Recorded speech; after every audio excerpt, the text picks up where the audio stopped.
الحمد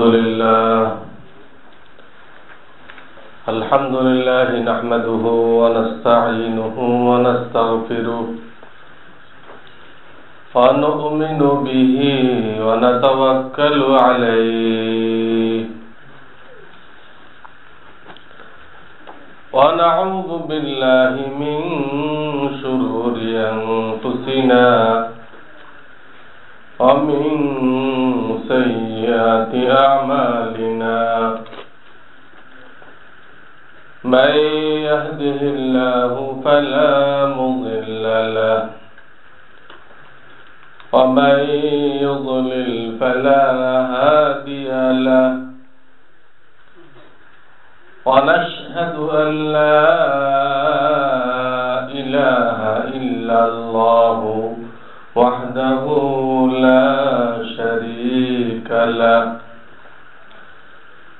ونشهد أن سيدنا ومولانا محمدا عبده ورسوله صلى الله تعالى عليه وعلى آله وأصحابه وبارك وسلم أما بعد فأعوذ بالله من الشيطان الرجيم بسم الله الرحمن الرحيم والسابقون الأولون من المهاجرين والأنصار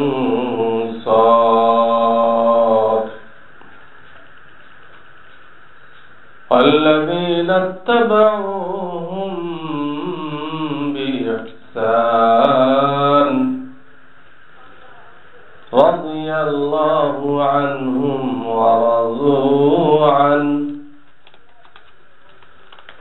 وأعد لهم جنات تجري تحتها الأنهار إلى آخر الآية. وقال رسول الله صلى الله عليه وسلم يقول الله تبارك وتعالى يا ابن آدم تفرغ لعبادتي أملأ صدرك غنى وأسد فقرك وإن لم تفرغ لعبادتي ملأت يدك شغلا ولم أسد فقرك أو كما قال رسول الله صلى الله عليه وسلم. मोहतरम उलमाए किराम আমার এই শহরের সুন্নতের আশিক মুসল্লি ভাইরা, আল্লাহ তাআলার বড় মেহেরবানি যে বিভিন্ন সময় আল্লাহ রাব্বুল আলামিন আমাদেরকে সুন্নতের নামের উপরে, দ্বীনের নামের উপরে একসাথে বসার তৌফিক দান করে থাকেন। এর আগেও কিছুদিন আমি এসে গেছি, এই পাশের ঘরে আপনারা অনেকে ছিলেন, সেখানে কিছু আলোচনা হয়েছিল। তখন তো এই ঘরের ছাদও হয়নি, হয়তো বাঁশ বোস লাগানো ছিল। এই অল্প কিছুদিনের ব্যবধানে আল্লাহ তাআলা তার নিজ দয়ায় এই ঘরটাকেও মোটামুটি একটা পর্যায়ে আনার তৌফিক দান করেছেন। আজকে আমরা এই নতুন ঘরে বসার তৌফিক লাভ করেছি, আলহামদুলিল্লাহ। ইন তানসুরুল্লাহ ইয়ানসুরকুম ওয়া ইউসাব্বিত আকদামাকুম। তোমরা যদি দ্বীনের নুসরত করো, দ্বীনের সাহায্য করো, তো আল্লাহ তাআলা তোমাদেরকে সাহায্য করবেন এবং প্রত্যেকটা বিপদ আপদে পেরেশানিতে তোমাদের কদমকে মজবুত রাখবেন, তোমাদেরকে দৃঢ় পথ রাখবেন, মজবুত রাখবেন। আল্লাহ তাআলার ওয়াদা। এই জন্য দেখা গেছে যেখানে কিছু কাজ হয়, কোরআনের খেদমত হয়, সুন্নতের খেদমত হয়, তো আল্লাহ রাব্বুল আলামিন সেখানে তারাক্কি, উন্নতি দিতে থাকেন। দেখা যায় জাহেরি কোনো সামান নেই, কোনো ব্যবস্থা নেই, আবার কাজ হয়ে যাচ্ছে। এটা তো আল্লাহর কোরআনের মুজিজা। আল্লাহর কোরআনের একটা মুজিজা বলতে হবে। সরকারি কাজে তো কত লক্ষ লক্ষ টাকা বাজেট আসে, তারপরেও কাজ ঠিক মতো হয় না। আর এখানে কোনো বাজেট নেই, কিচ্ছু নেই, নির্দিষ্ট কোনো দাতা নেই, কিন্তু আল্লাহ তাআলা করে দিচ্ছে। এই জন্য আমি মজাক করে বলি যে আমাদের দ্বীনি লাইনে আর দুনিয়া লাইনের পার্থক্য কি? দুনিয়ার লাইনে বাজেট তৈরি করে, সে বাজেটের টাকা জমা করে, সরকারের থেকে হোক, যার থেকে হোক, কোন সংস্থা থেকে হোক, টাকা জমা করে। 3 নম্বরে যায় কাজ শুরু করে। বাজেট, ফান্ড জমা করা, তারপরে কাজ ধরা। কিন্তু আমাদের এই দেওবন্দি লাইনে সম্পূর্ণ উল্টা। দুনিয়াদারদের 3 নম্বরটা, এখানে 1 নম্বর। আল্লাহর উপরে ভরসা করে কাজ শুরু করে দাও, ধার কর্জ করে কাজ শুরু করে দাও। কাজ শুরু করার পরে ফান্ড কালেকশন হয়। এই কাজ দেখে অনেক আল্লাহর বান্দারা আগায় আসে, এখানে মসজিদ তৈরি হইতেছে, এখানে মাদ্রাসা তৈরি হইতেছে, আমিও শরীর হয়ে যাই, আল্লাহ তাআলা বেহেশতের মধ্যে আমার ঘর তৈরি করে দিবেন। এই আশায় লোকজন টাকা পয়সা দেয়, সিমেন্ট দেয়, রড দেয়, যার যা তৌফিক দেয়। আগে কাজ শুরু, তারপরে ফান্ড। এরপরে যখন কাজ কমপ্লিট হয়ে যায়, তখন দেখা যায়, হিসাব করা হয়, বাজেট তৈরি করা হয় যে এই বিল্ডিংটা করতে কত টাকার ইট লাগছে, কত টাকার রড লাগছে, কত টাকার সিমেন্ট লাগছে। ওই ভাউচার গুলো হিসাব করে বাজেট তৈরি করা। কারণ জনগণকে হিসাব দিতে হয়, আমরা এই খরচ করছি। তা আমাদের এখানে একদম বাজেট সবাই শেষে, ঠিক কিনা ভাই? আজিব। তো আমি যে বিষয়ে কিছু কথা বলতে চাচ্ছি, আপনাদের প্রশ্ন করারও সুযোগ থাকবে আমার বয়ানের শেষের। দ্বীনি কোনো মাসলা মাসাইল সাধারণত অন্য সময় পাওয়া যায় নাই, এই জন্য আমি আর বলি নাই। আজকে আগেই বলে রাখলাম, যদি দ্বীনি কোনো মাসআলা আপনাদের জিজ্ঞাসা করতে হয়, আজকে কয়েক মিনিট সময় দেওয়া হবে। আপনার লিখিত হলে তো সবচেয়ে ভালো। যদি লেখার মতো কিছু না পাওয়া যায়, তো দাঁড়ায় মৌখিক বললেও হবে। তো 10-15 মিনিট ইনশাআল্লাহ আপনাদের দ্বীনি মাসাইলের উত্তর দেওয়ার জন্য রাখা হলো। এটা দরকার। এই জন্য যে আমাদের বয়ানের দ্বারা অনেক প্রশ্নই হয়তো হল হয়ে যায়। আপনাদের ব্রেনে যেসব প্রশ্ন ঘুরপাক খাইতেছে এর অনেক প্রশ্ন বয়ানের মধ্যে কি হয়ে যায়, হল হয়ে যায়, সমাধান হয়ে যায়। কিন্তু এর পরও কিছু প্রশ্ন থেকে যেতে পারে যেটা আমাদের আলোচনা আসে নাই। তো সেটার জন্য কি হবে, একটা ব্যবস্থা থাকতে হবে না? ব্যবস্থা থাকতে হবে। এই জন্য বললাম যে আপনারা জিজ্ঞাসা করতে পারবেন। বয়ান সংক্ষিপ্ত হবে, এই জন্য আপনাদের কাছে অনুরোধ থাকবে খুব চৌকান্না হয়ে বসতে হবে। কান কয়টা? দুইটা, চারটে লাগাইতে হবে। চৌকান্না, চৌ মানে চার, আর কান মানে কান। তার মানে খুব বেশি খেয়াল করে শুনতে হবে।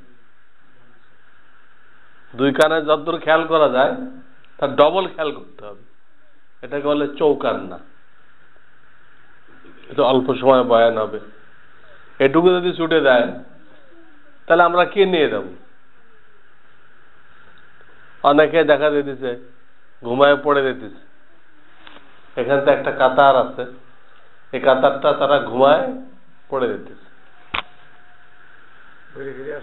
তো এই জন্য হাদিসের মধ্যে আসছে যে মজলিসের মধ্যে যদি তোমাদের ঘুমে ধরে তাহলে তোমরা স্থান পরিবর্তন করে বসো। মিশকাত শরীফ বাবুল খুতবা, মিশকাত শরীফের জুমার বয়ানে একটা আলাদা একটা বাব আছে, খুতবার বাব। খুতবার বাব, ওইখানে হাদিসটা দেখবেন। আল্লাহ রসুল তো কোনো কিছু বাদ দিয়ে যায়নি যে সমস্যাটা আমাদেরকে চীন থেকে সমাধান আনতে হবে, অমুক খান থেকে সমাধান আনতে হবে, এরকম তিনি বাদ দিয়ে যান নাই। সব আছে, হয়তো আমাদের জানার অভাব, জানার অভাব। এই জন্য 1 নম্বর কাজ এটা করি, আমরা ঘুমের তাহরিমা না বাঁধি। এটা 1 নম্বর করি, ঘুমের তাহরিমা এটা না বাঁধি। ঘুমের তাহরিমা কোনটা? চোখ বন্ধ করে রাখা, ঘুমের তাহরিমা। আপনি ঘুমাই যাবেন। 2 নম্বর ঘুমের তাহরিমা টেক দিয়ে বসা, কোনো কিছুর সাথে হেলান দিয়ে বসা, এটাও ঘুমের তাহরিমা। 3 নম্বর হলো হাত দিয়ে পায়ের নলা পেঁচায়, হাত দিয়ে এরকম পেঁচায় ধরে বসা, এটাও কি ঘুমের তাহরিমা। আর সর্বশেষ ঘুমের তাহরিমা হলো থুতনি হাঁটুর সাথে লাগায়, থুতনি হাঁটুর সাথে লাগায়, এটা থুতনি বলে, এই হাঁটুর সাথে লাগায় বসা। এই 4টা জিনিস পাওয়া যেতেছে ঘুমের তাহরিমা। এই 4টা থেকে আমরা পরহেজ করি, এই 4 রকম কেউ না করি। এর পরে যদি কারো ঘুম আসে তো তার জন্য চিকিৎসা হলে এই যে স্থান পরিবর্তন করবে, এক পাশ থেকে আরেক পাশে চলে আসবে। এরপরেও ঘুম এসে গেল, এটা হাদিসের মধ্যে আছে। আর তিবের কিতাবে লিখছে, তিব চিকিৎসা বিজ্ঞান, প্রত্যেকটা হাদিসের কিতাবে একটা কিতাবুত তিব, একটা চিকিৎসা অধ্যায় আছে। চিকিৎসা অধ্যায় লিখছে কারো যদি মজলিসে ঘুম আসে তাহলে সে সরাসরি হইতে পারে বা অন্য কোনো ভাবে হইতে পারে। ওই যে কি মরিচ খায় রে, গোলমরিচ, সাদা হইতে পারে বা কালো হইতে পারে, গোলমরিচ সরাসরি খাইতে পারে, পানের সাথে মিলেও চাবাইতে পারে, চাবাবে, এতেও ঘুম চলে যাবে এবং ওইটা হজম শক্তিকেও বৃদ্ধি করে, ব্রেনকেও শক্তিশালী করে, কোনো ক্ষতি নেই এখানে। আবার আপনি ঘুম তাড়াইতে পারলেন।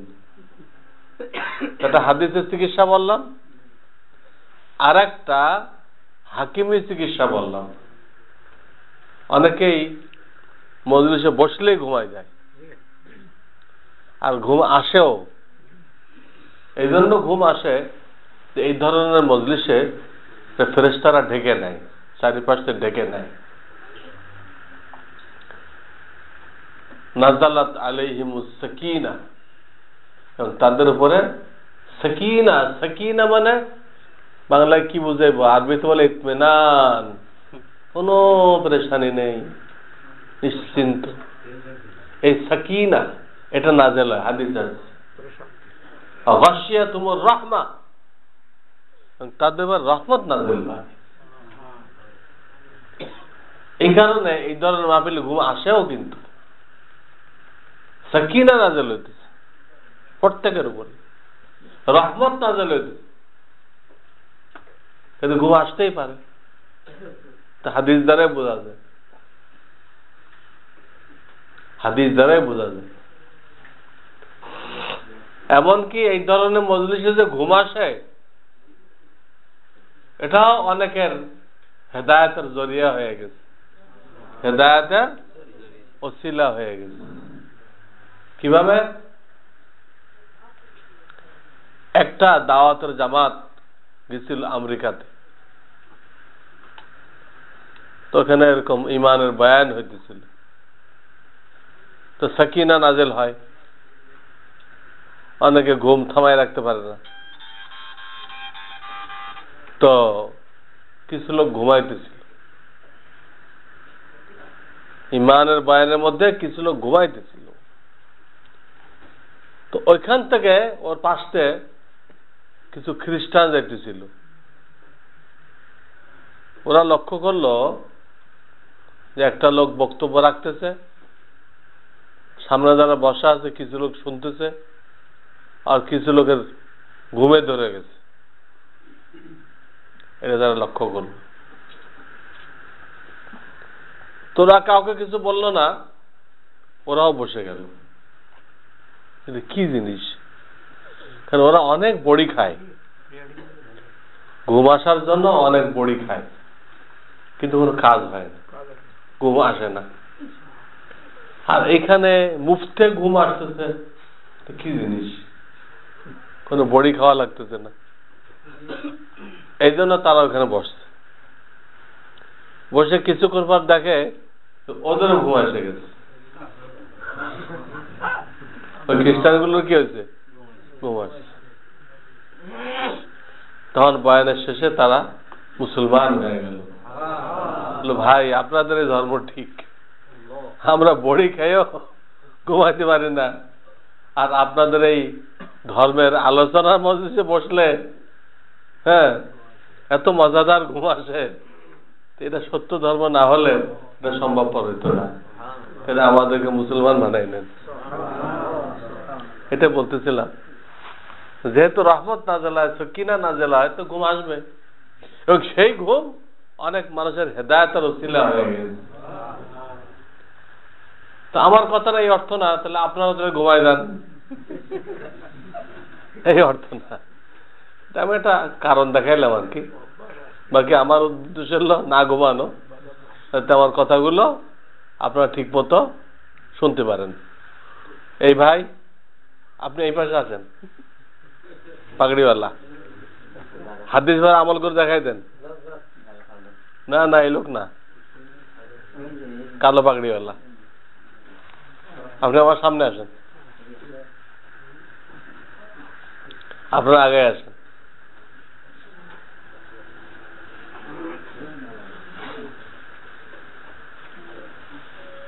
হ্যাঁ, মাহফিলে এমনি কোনো ওঠাউঠি নেই। একমাত্র যার পেশাব ধরে সে উঠতে পারে। কালকে আমি এই টাইমে যশোর বয়ান করতেছি, আরো একটু পরে তো কেউ উঠছে, হয়তো পেশাব ধরছে, ওর দেখা দেখে আরো কিছু লোক উঠতেছিল। হ্যালো ভাই, আপনাদেরকে পেশাব পেশাব লাগছে? তো পরে ওঠাউঠি বন্ধ হয়ে গেছে। একজন ওঠে, তার দেখা থেকে আরো লোক উঠে। এটা কোরআনে নিষেধ করা হয়েছে। وإذا كانوا معه على أمر جامع لم يذهبوا حتى يستأذنوك কোরআনে কারিম আছে সূরা নূর 18 পারা। সাহাবায়ে কেরাম আপনার সাথে কোন ইজতেমাই কাজে যখন থাকে, ইজতেমাই বয়ানে যখন থাকে, তো তারা ওঠে না,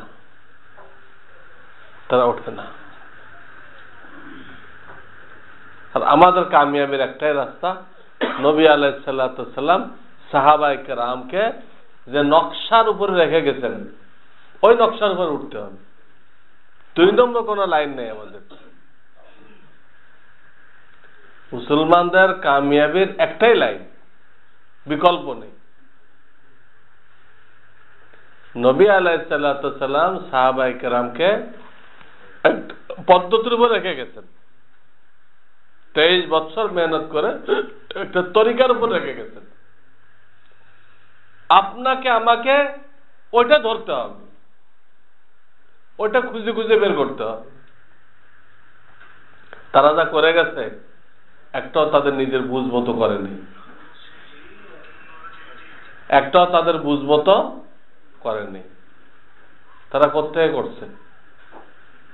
নবী আলাইহিস সালাতু ওয়াস সালাম তাদেরকে বলেছেন, বা তারা নবী আলাইহিস সালামকে করতে দেখেছেন, ওইখান থেকে তারা শিখছে। নবী আলাইহিস সালাতু ওয়াস সালাম তাদেরকে বলেছেন, অথবা তারা নবী আলাইহিস সালামকে করতে দেখেছেন। তাদের নিজস্ব কোনো আমল ছিল না, সব রাসূল থেকে শিখছে। এই জন্য আল্লাহ তাআলা কোরআনে কারিমে সূরা ফাতিহার মধ্যে তাদের কথা বলেছেন, ইহদিনাস সিরাতাল মুস্তাকিম সিরাতাল্লাযীনা আন'আমতা আলাইহিম। হে আল্লাহ, আমাকে মৃত্যু পর্যন্ত হেদায়েতের উপরে কায়েম রাখো। আর সামনে বলা হয়েছে সিরাতাল্লাযীনা আন'আমতা আলাইহিম, আল্লাহ তুমি যাদেরকে পুরস্কৃত করেছো তাদের তরিকার উপরে কায়েম রাখো। পুরস্কৃত এই লোকগুলো কারা? আল্লাহ তাআলা যাদেরকে পুরস্কৃত করেছেন, যাদের অগ্রিম জান্নাতের ঘোষণা করে দিয়েছেন, যা প্রথম আয়াত আমি পড়ছি, ওয়াস-সাবিকুনাল আউওয়ালুনা মিনাল মুহাজিরিনা ওয়াল আনসার। মুহাজির আর আনসার সাহাবায়ে কেরাম, তাদের ব্যাপারে আল্লাহ অগ্রিম বলে দিয়েছেন যে আল্লাহ তাদের উপর রাজি হয়ে গেছে। যারা তাদেরকে ফলো করবে কিয়ামত পর্যন্ত, আল্লাহ তাদের উপরে রাজি হয়ে গেছে, এবং এদের সকলের জন্য আল্লাহ তাআলা জান্নাত প্রস্তুত করে রেখেছেন। কাজেই এই সিরাতাল্লাযীনা আন'আমতা আলাইহিম, এখানে নবী আলাইহিস সালাম আর সাহাবায়ে কেরাম এনারা দাখিল। কাজে কোনো অবস্থাতে আমাদের জন্য জায়েজ নেই সাহাবায়ে কেরামের সমালোচনা করা, দোষ চর্চা করা জায়েজ নেই। আল্লাহ তাদেরকে বলতে পুরস্কার প্রাপ্ত, তা আপনার আবার কি অধিকার আছে তাদের দোষ চর্চা করা? আল্লাহ বলতেছেন তারা তোমাদের ইমানের মাপকাঠি। ফাইন আমানু বিমিসলি মা আমানতুম বিহি ফাকাদ ইহতাদাউ। হে দুনিয়ার মানুষ, তোমরা যদি আমার নবীর সাহাবীদের ইমানের মতো ইমান আনো, তাহলে তোমরা হেদায়েত পেয়ে গেলা। তোমাদের ইমান আমার কাছে গ্রহণযোগ্য, তোমাদের ইমান আমার নিকটে গ্রহণযোগ্য।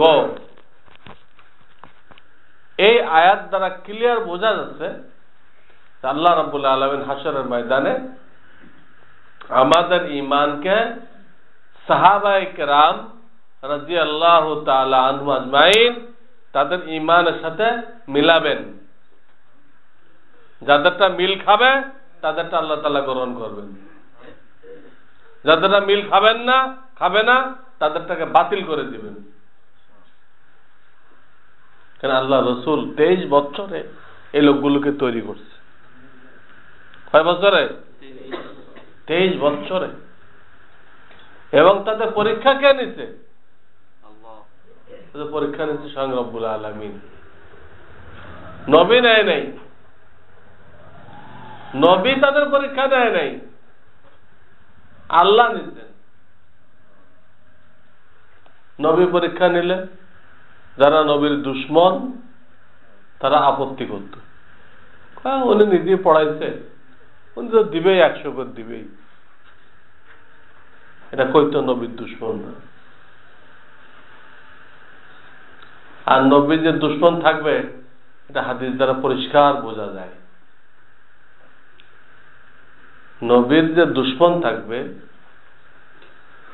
হ্যাঁ, وَكَذَلِكَ جَعَلْنَا لِكُلِّ نَبِيٍّ عَدُوًّا, এই আয়াত وَكَذَلِكَ جَعَلْنَا لِكُلِّ نَبِيٍّ عَدُوًّا, আমি প্রত্যেক নবীর জন্য দুশ্মন রাখছি। তো নবীর দুশ্মন থাকলে যারা হক্কানি আলেম নায়েবে রসুল তাদের কি থাকবে? দুশ্মন থাকবে। যত ভণ্ড পীর আছে, বেদাতি আছে, এই টাইপের যারা আছে সব ওনাদের দুশ্মন হবে। রাসূলুল্লাহ সাল্লাল্লাহু আলাইহি ওয়াসাল্লামকে দুশ্মনরা জাদু করছে, খতম করার জন্য কি করছে? জাদু করছে, গোশতের মধ্যে বিষ মিশাইছে, কত কিছু করছে। হক্কানি ওলামায়ে কেরামের এসব বিপদ হবে, ঘাবড়াইলে হবে না। তো এই আয়াতে ক্লিয়ার বোঝা গেল নবীদের দুশ্মন থাকবে। এবং আল্লাহ রসুলের কথা দ্বারাও বোঝা যায় যে রসুলের দুশ্মন থাকবে। কোন হাদিস? আল্লাহ আল্লাহ ফি আসহাবি লা তাত্তাখিযুহুম গরাযাম মিন বা'দি ফামান আহাব্বাহুম ফাবিহুব্বি আহাব্বাহুম ওমান আবগাযাহুম ফাবিবুগযি আবগাযাহুম। এই হাদিস আল্লাহ রাসূল প্রথম বলতেছে আল্লাহ আল্লাহ ফি আসহাবি, আল্লাহকে ভয় করো, আল্লাহকে ভয় করো আমার সাহাবায়ে কেরামের ব্যাপারে, আল্লাহকে ভয় করো। দুইবার কইছে আল্লাহকে ভয় করো। লা তাত্তাখিযুহুম গরাযাম মিন বা'দি, আমার মৃত্যুর পরে, ইন্তেকালের পরে তোমরা তাদেরকে সমালোচনার পাত্র বানাইবা না, সমালোচনার পাত্র বানাইবা না। উসমান গনি নাউজুবিল্লাহ স্বজন প্রীতি করছে, হযরত মুয়াবিয়া রাজতন্ত্র কায়েম করছে, এই ধরনের কথা বলবা না, সব মিথ্যা। আমি এগুলোর ব্যাখ্যা করছি আমার একটা কিতাবের মধ্যে। ওই কিতাবের নাম হলো ইসলামী খিলাফত ধ্বংসের প্রকৃত ইতিহাস। ইসলামী খিলাফত ধ্বংসের প্রকৃত ইতিহাস। কারণ জনৈক চিন্তাবিদ,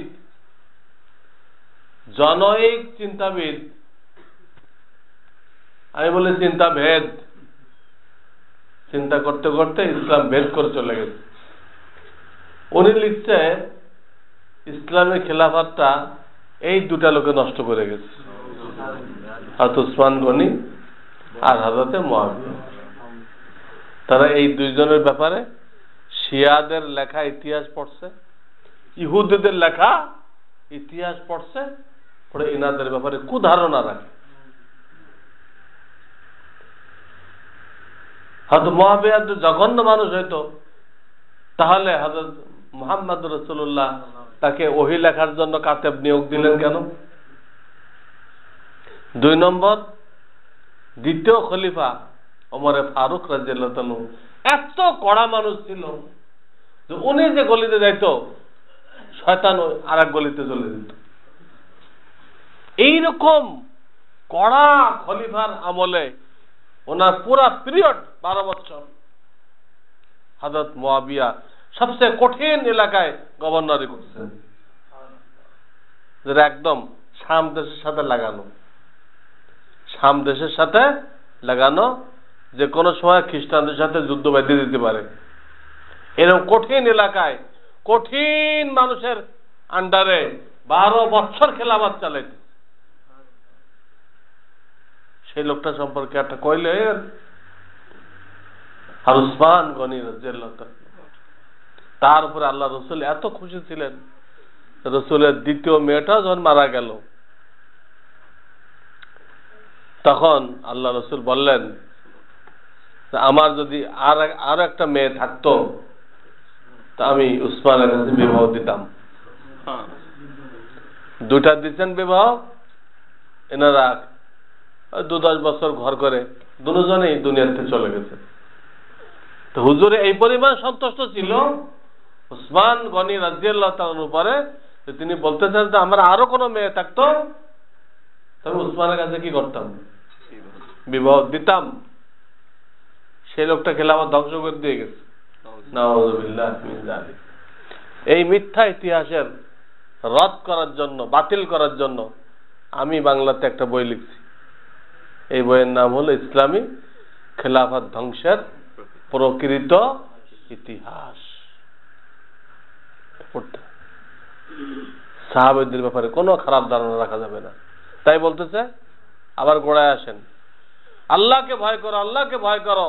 আমার সাহাবায়ে কেরামের ব্যাপারে আমার মৃত্যুর পরে তাদেরকে সমালোচনার পাত্র বানায়ও না। কেন? ফামান আহাব্বাহুম ফাবিহুব্বি আহাব্বাহুম।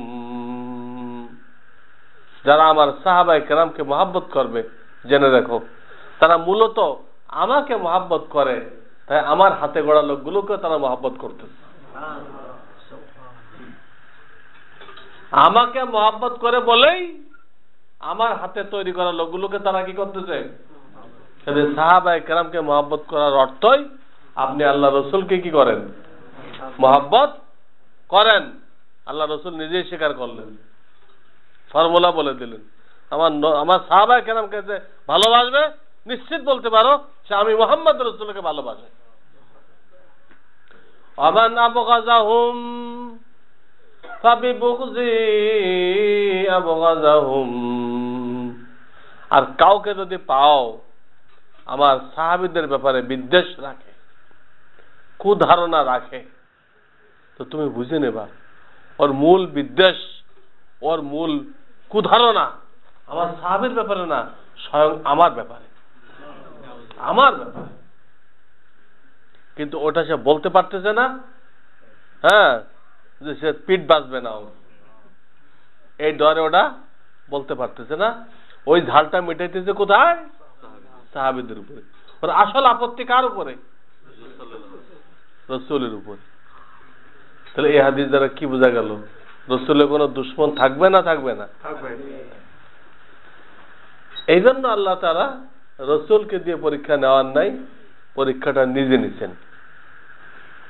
সূরা হুজুরাত, উলাইকাল্লাযীনা ইমতাহানাল্লাহু কুলুবাহুম লিত্তাকওয়া।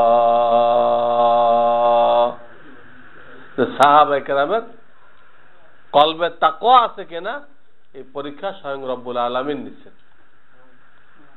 নিয়ে কি রেজাল্ট দিচ্ছেন? রেজাল্ট এই দিচ্ছেন যে এরা সকলে 100% কামিয়াব। আমি তাদের উপর রাজি হয়ে গেছি, আমি আল্লাহ তাদের উপরে রাজি হয়ে গেছি, এবং তাদের প্রত্যেকের জন্য জান্নাত তৈরি করে রাখছি। এবং সব জায়গায় যেখানে রাসূলের আলোচনা করছেন, সাহাবায়ে কেরামকে নিয়ে আসছেন। মুহাম্মাদুর রাসূলুল্লাহ ওয়াল্লাযীনা মাআহু। এই ওয়াল্লাযীনা মাআহু কারা? সাহাবায়ে কেরাম। মুহাম্মাদুর রাসূলুল্লাহ ওয়াল্লাযীনা মাআহু আশিদ্দাউ আলাল কুফফার রুহামাউ বাইনাহুম। তাদের সিফাত কাফেরদের ব্যাপারে কঠোর, আর মুসলমান সে যদি দুনিয়ার আর এক প্রান্তে থাকে সেও তার আপন ভাইয়ের মতো। তাদের সিফাত, ওই সিফাত আমাদের মধ্যে আসতে হবে, এছাড়া আমাদের কামিয়াবির কোনো রাস্তা নেই। কাফেরদের ব্যাপারে কঠোর, কাফেরদের কোন তরিকা তারা গ্রহণ করে না। আর মুসলমান এতটুক জানলো যে এই লোকটা মুসলমান, ওর ভাষাও বোঝে না, কোন দেশটা আসছে তাও জানে না, খালি কতটুক জানে যে লোকটা একজন মুসলমান, তাকে নিজের ভাইয়ের মতো সেবা করবে, ওরে খানা খাওয়াবে, ওর চিকিৎসা লাগলে চিকিৎসা করবে, যা লাগে তাই করবে, আমার ভাই এটা। কারণ আল্লাহ কোরআনে কইছে ইন্নামাল মুমিনুনা ইখওয়া ফাসলিহু বাইনা আখাওয়াইকুম ওয়াত্তাকুল্লাহ লাআল্লাকুম তুরহামুন। তোমরা সমস্ত মুসলমানরা একে অপরের ভাই, একে অপরের ভাই। হাদিসও তাই, আল মুসলিমুনা কাজাসাদিন ওয়াহিদ ইন ইশতাকা রাসুহু ইশতাকা কুল্লু ওয়া ইন ইশতাকা আইনুহু ইশতাকা কুল্লু। আল্লাহ রাসূল বলেন, সব মুসলমানরা মিলে, দুনিয়ার কোটি কোটি মুসলমান মিলে একটা বডির মতো মনে করে, একটা বডি। আর একটা বডির কি অবস্থা, মাথায় ব্যথা হয় সারা শরীর ব্যথা, চোখে ব্যথা হয় সারা শরীর ব্যথা।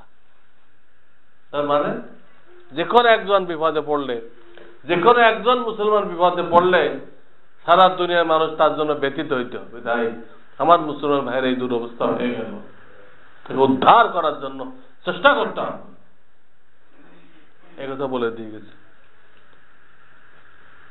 তারা মুসলমান ভাইয়ের ব্যাপারে খুব রহমদিল, আর কাফেরদের নিয়ম কানুন না নেওয়ার দিক দিয়ে তাদের তর্জ তরিকা, নিয়ম পদ্ধতি, এগুলো আমাদের মধ্যে যদি না আসে এই ব্যাপারে কঠোর। কিন্তু বর্তমানে দুনিয়াবী রাজনীতির কারণে সম্পূর্ণ উল্টা হইতেছে।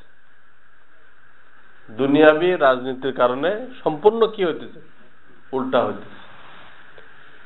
আপন দুই ভাইয়ের মধ্যে দুশ্মনী, দুই পার্টি করে তো দুইজন দুশ্মন হয়ে গেছে, এবারে পাইলে গুলি করে দেয়, ও এরে পাইলে গুলি করে দেয়। তাহলে সাহাবীদের সিফাত কি ছিল, আর এই বর্তমান গণতন্ত্র আমাদেরকে কি দিল?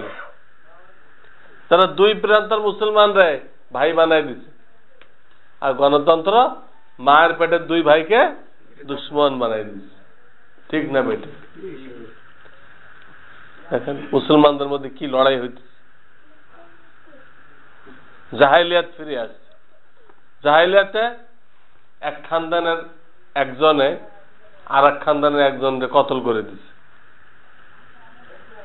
তো ওই খানদানের লোকেরা কে কতল করছে এটা খুঁজতো না, এই খানদানের হত্যাকারের খানদানের কোন একটা লোক পাইলে ওরে কতল করে দিত। আমার কথা বুঝছেন? সাতক্ষীরার এক লোক খুন করে দিছে খুলনার একজন, আর খুলনাওয়ালারা কোন লোকটা খুন করছে এটা দেখবে না, সাতক্ষীরার লোক এটা পাইলে হয়, ওর থেকে ওরে খুন করে প্রতিশোধ দিবে। এগুলো জাহেলিয়াত। এখন কিন্তু ওটা ফিরে আসছে, তো অমুক পার্টিওয়ালা আমাদের একজনের মারছে, তাহলে আমাদের কি করতে হবে, ওই পার্টির একজনরে মারতে হবে। এটা জাহেলিয়াত না? পুরা জাহেলিয়াত।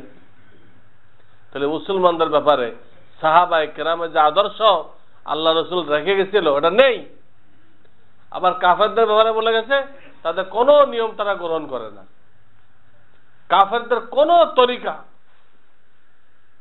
তারা গ্রহণ করে না। কারণ আল্লাহ রসুল বলে দিয়ে গেছে খালিফুল ইয়াহুদা ওয়ান নাসারা ওয়াল মুশরিকিন, ইহুদ খ্রিস্টান মুশরিক এদের কোন তরিকা তোমরা গ্রহণ করবে না, তো কোন চাল চলন তোমরা গ্রহণ করবে না,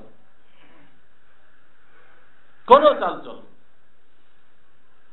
কিন্তু প্রচলিত গণতন্ত্রের কারণে কাফেরদের সাথে সাহাবায়ে কেরাম যেরকম দূরত্ব বজায় রাখতো, সেই দূরত্ব কি আছে? না আমাদের নজরে কাফেররা গুরুত্বপূর্ণ হয়ে গেছে। আমাদের নজরে কাফেররা কি হয়েছে? খুব গুরুত্বপূর্ণ। তা হোটেলে পর্যন্ত লিখে রাখছে, ঢাকা রাজধানীর হোটেলগুলোতে লিখে রাখছে কাফেরদেরকে খুশি করার জন্য। মতিঝিলের বড় বড় হোটেলে যেখানে গরু গোশত পাওয়া যায় না, হোটেলে কি লিখে রাখছে? এখানে গরু গোশত পাওয়া যায় না। মনে করছে এটা লিখে রাখলে হ্যাঁ দাদারা খুশি হয়ে যাবে, সবাই আমার হোটেলে চলে আসবে। কাফেরদের খুশি করার ভিতরে প্রতিযোগিতা করতেছে মুসলমানরা, প্রতিযোগিতা করতেছে এবং প্রত্যেকটা কাজে তাতে অনুসরণ করতেছে। আজকাল যে পাজামা তৈরি হইতেছে, আমি জানি না সাতক্ষীরা আছে কিনা, ঢাকায় দেখতেছি এই পাজামা পরলে একদম অবিকল একটা মুশরিকের মতো দেখা যায়, মনে হয় ধুতি পরে আছে, আসল কিন্তু ওটা ধুতি না, পাজামা বানাইছে কিসের মতো করে? ধুতির মতো করে। এইভাবে প্রত্যেকটা কাজে আমরা ওদেরকে ফলো করতেছি এবং সরকারি ভাবে বলা হয়েছে এবার যে এবারের পূজায় এত বেশি মুসলমান আসছে, রেকর্ড পরিমাণ। ইতিপূর্বে কোন পূজায় এত মুসলমান আসেনি। সরকার নিজের কামিয়াবি হিসেবে মান করছে। তাহলে কি আমরা কাফেরদের সাথে ওই সাহাবেদের মতো দূরত্ব রাখছি, না আমরা কাফেরদের সাথে মিলে গেছি? আমরা না গেলে তাদের পূজা হয় না। আমাদের ছেলেরা সব জায়গায় পূজা করতেছে, আর নাচ গান, হ্যাঁ হরে রাম হরে কৃষ্ণ, ঢাকার সব মুসলমানের ঘরে বাজতেছে। তারা পূজা উপলক্ষে একটা গান বানাইছিল, সেই গানটা হিন্দুদের কাছে যা পছন্দ হয়েছে তার থেকে হাজারো গুণ পছন্দ হয়েছে মুসলমানের কাছে। তারা এই গানটা এখন বাজাইছে। তাহলে এদের মধ্যে কোন দ্বীনি চেতনা আছে না মুর্দা হয়ে গেছে? কি হবে? এই মুসলমান তো ধ্বংস হয়ে যাবে। মান তাশাব্বাহা বিকওমিন ফাহুয়া মিনহুম, কাফেরদের সাথে যারা সামঞ্জস্য রাখবে তো ওই কাতারে সামিল হয়ে যাবে। সাহাবীদের নমুনা আমাদের মধ্যে নেই। শরীয়তের মূল থিওরি হলো এই, পরবর্তী মুসলমান যদি সাহাবায়ে কেরামের নকশার উপর উঠতে পারে তো আল্লাহ তাআলা তাদেরকে সব দিক দিয়ে কামিয়াবি দান করবে। আর যদি না উঠতে পারে, তাদের নিয়ম কারণ পদ্ধতি কাফেরদের সাথে মেলে, তাহলে তারা আল্লাহর আযাব গজব থেকে বাঁচতে পারবে না। আল্লাহর আযাব গজব প্রতিনিয়ত তাদের উপরে বাড়তেই থাকবে, বাড়তেই থাকবে। একবার ভূমিকম্প, একবার অমুকটা, একবার জলোচ্ছ্বাস, একবার এই যে বন্যা, আসতেই থাকবে। আমাদের বদ আমলের ফল, আমাদের বদ আমলের ফল এগুলো মিছিল করতে আমারও যাবে। আল্লাহর গজব, আল্লাহ আপনার আমার মিছিলের কোনো পরোয়া করেন না। আমল দুরুস্ত করে ঠিক করতে হবে, আমল দুরুস্ত করে ঠিক করতে হবে। আর আমল দুরুস্ত করতে গেলে আপনাকে আমাকে সাহাবায়ে কেরামের নকশার উপরে ফিরে যেতে হবে। তাদের নকশা কি ছিল? তাদের জিন্দেগির নকশা ছিল যে তারা দিন শিক্ষা করার জন্য সময় দিত। সাহাবায়ে কেরাম আল্লাহর হুকুম, নবীজির তরিকা জানার জন্য কি করত? এখনো কি কেউ ঘুমাইতেছেন আপনারা? প্রত্যেকে তার পাশের লোক দেখেন, ডাইনে বামে দেখেন। যদি কেউ ঘুমায় তাকে সাহায্য করেন, তাকে কি করেন? সাহায্য করেন। হাদিস যাচ্ছে উনসুর আখাকা, তোমার ভাইকে সাহায্য করো। উনসুর আখাকা, তোমার ভাইকে সাহায্য করো। জালেমান ও মাজলুমান, চাই সে জালেম হোক বা মাজলুম হোক, তাহলে সাহায্য করো। তো সাহাবায়ে কেরাম বললেন, ইয়া রাসূলুল্লাহ, মাজলুমকে সাহায্য করো তো আমরা বুঝতে পারছি, জালেমকে সাহায্য করতে কইলেন এটা তো বুঝতে পারলাম না। কি তারা আরো কিছু পিস্তল গোলাগুলি নিয়ে দিব নাকি? জালেমকে সাহায্য করতে কইলেন না, তোমরা যে অর্থ বুঝছো ওটা না। জালেমকে সাহায্য করার অর্থ হলো তাকে জুলুম থেকে বিরত রাখো, তাকে জুলুম করতে দিও না। সে নিজেকে দোজখে নিয়ে যেতেছে, তুমি তাকে দোজখে নিতে দিও না।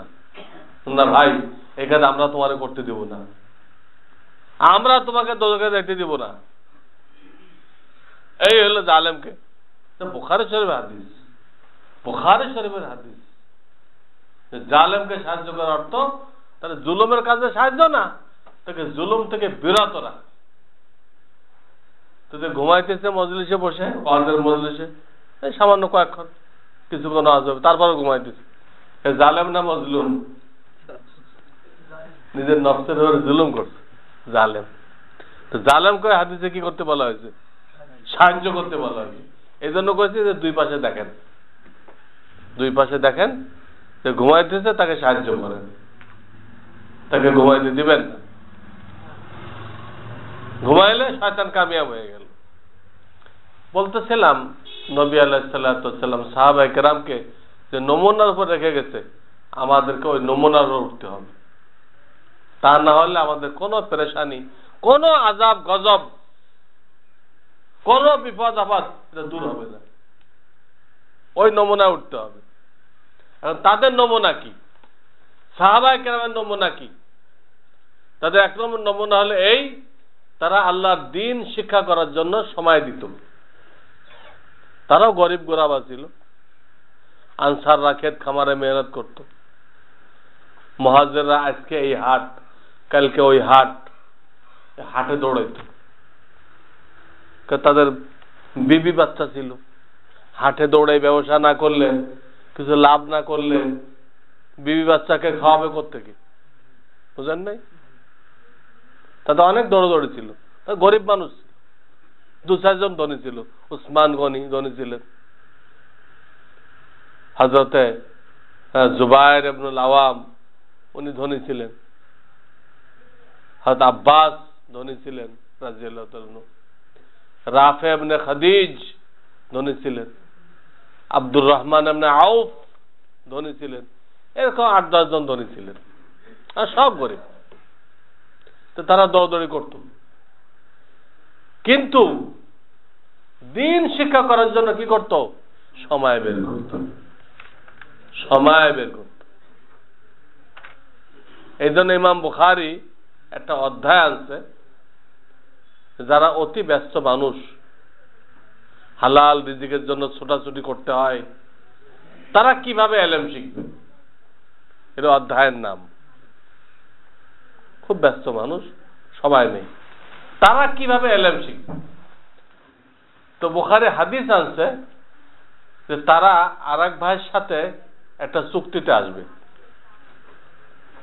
চুক্তিতে আসবে, ভাই তুমিও ব্যস্ত আমিও ব্যস্ত, চলো আজকে আমি রাসূলের দরবারে যাব, তুমি তোমার হালাল রিজিকের জন্য যাইবা। ঈশার পরে দুজন একত্র হয়ে আমি যা যা হাদিস শুনে আসছি সব তোমারে বলে দিব।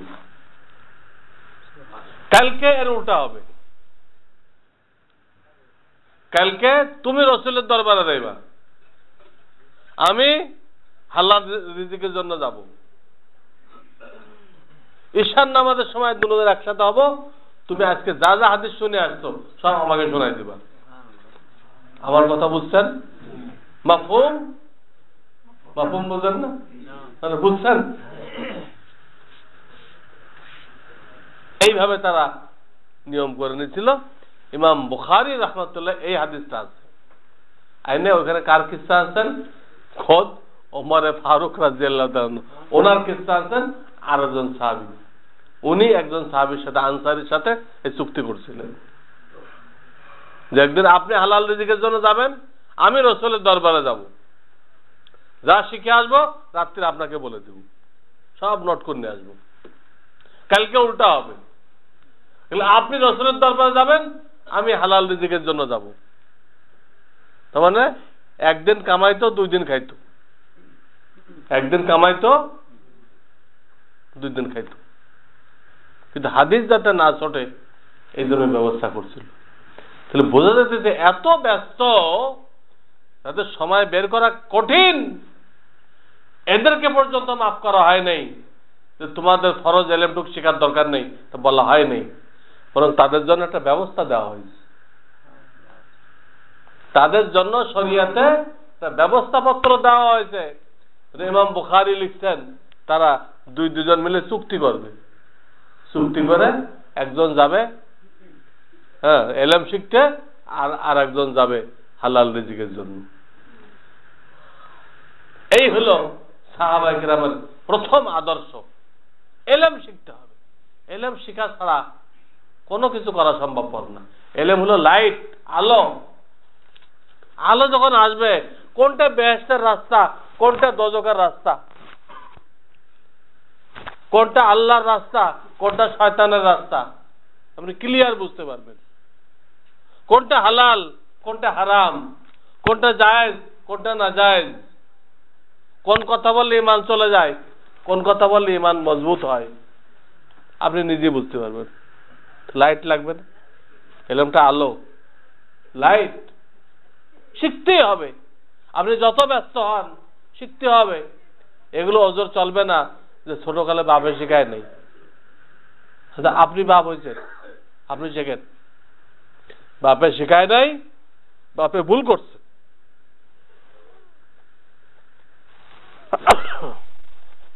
বাপে ভুল করছে, আপনি শেখার ব্যবস্থা করেন।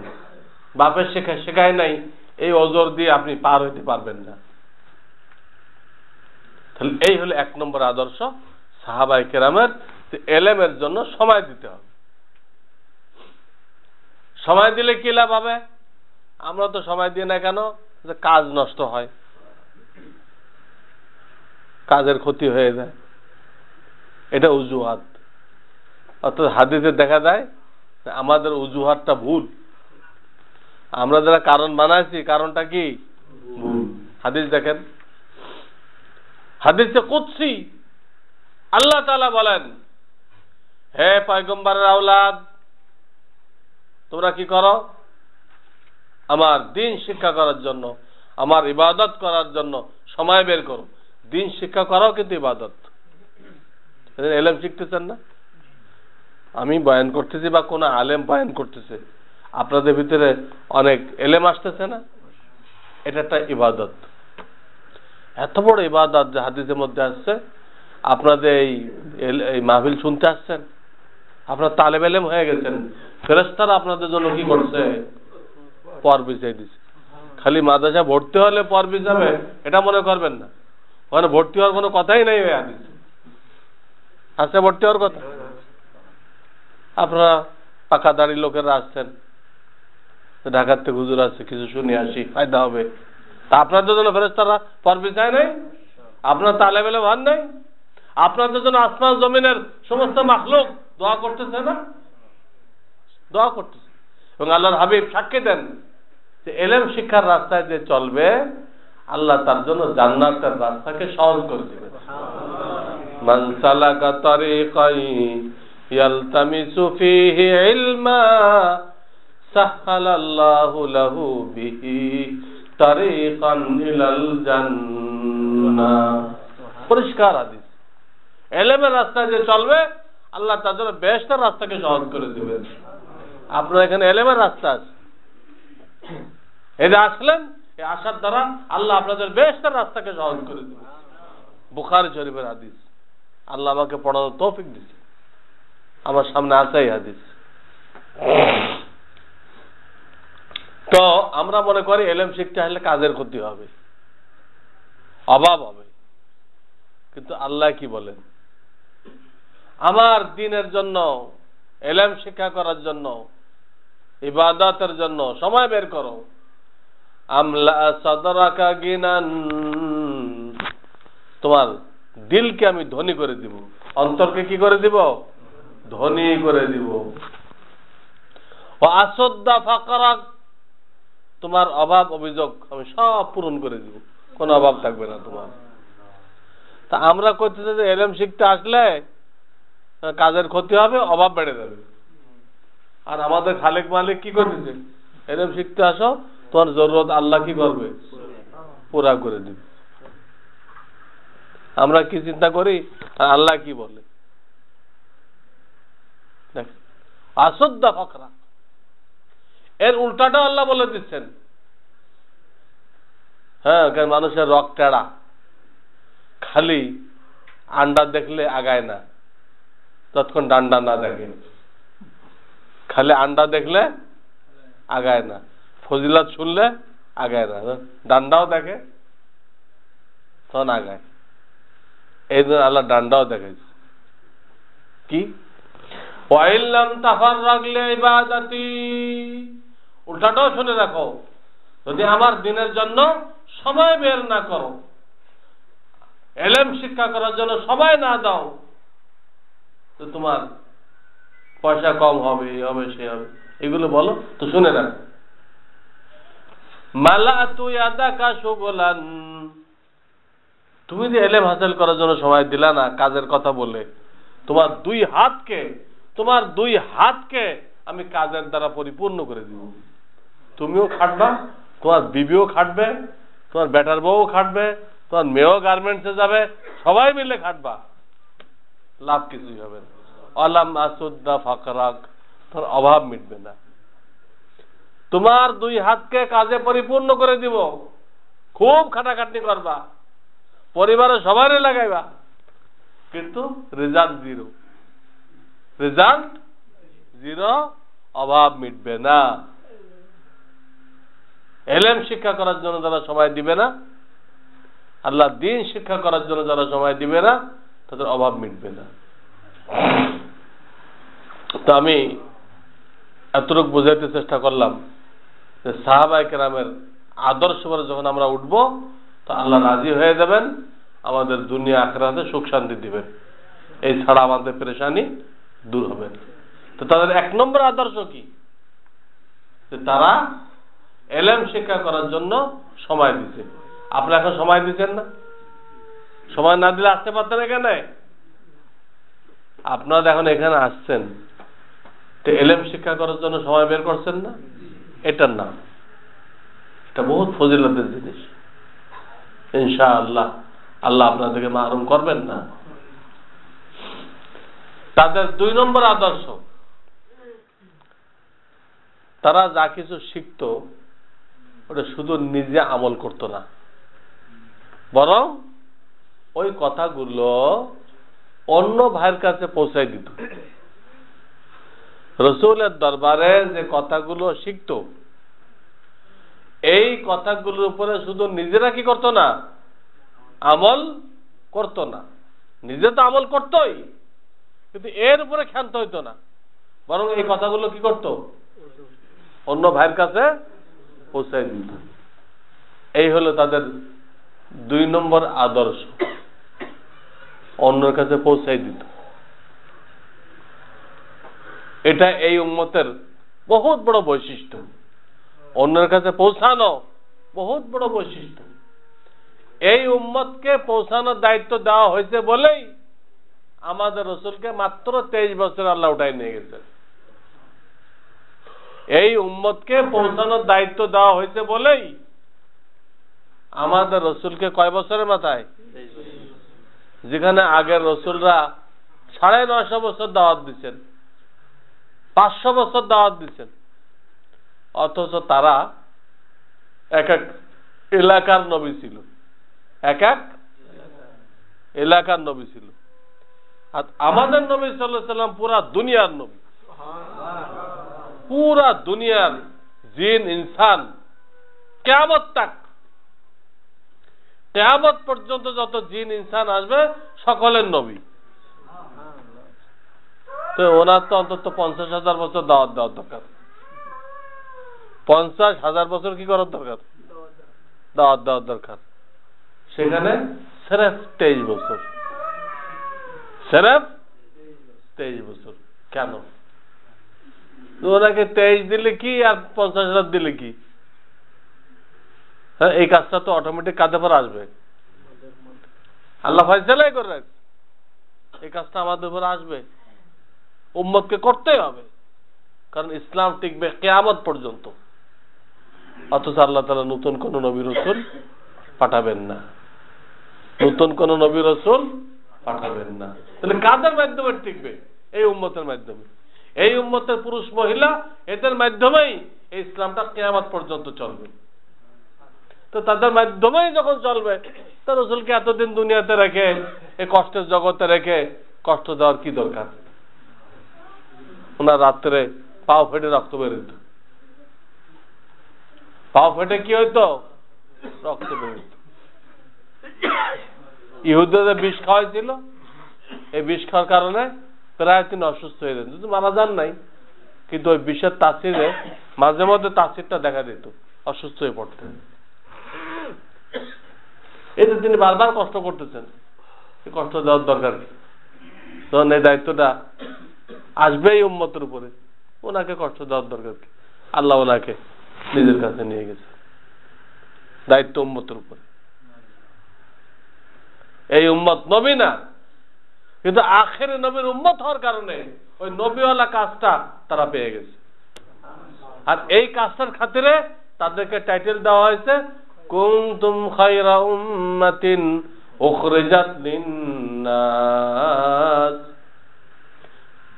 তা'মুরুনা বিল মা'রুফ ওয়া তানহাউনা আনিল মুনকার ওয়া তু'মিনুনা বিল্লাহ। তোমরা সর্বোত্তম উম্মত।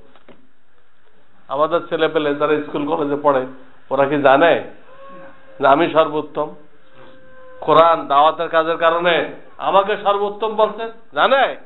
জানে। সে কি জানে যে এই ইংরেজদের যত আমি অনুসরণ করব, অন্ধ অনুসরণ, তত আমার দাম বাড়বে। এই ইংরেজদের সিলেবাস পড়ার কারণে উল্টাটা যাচ্ছে।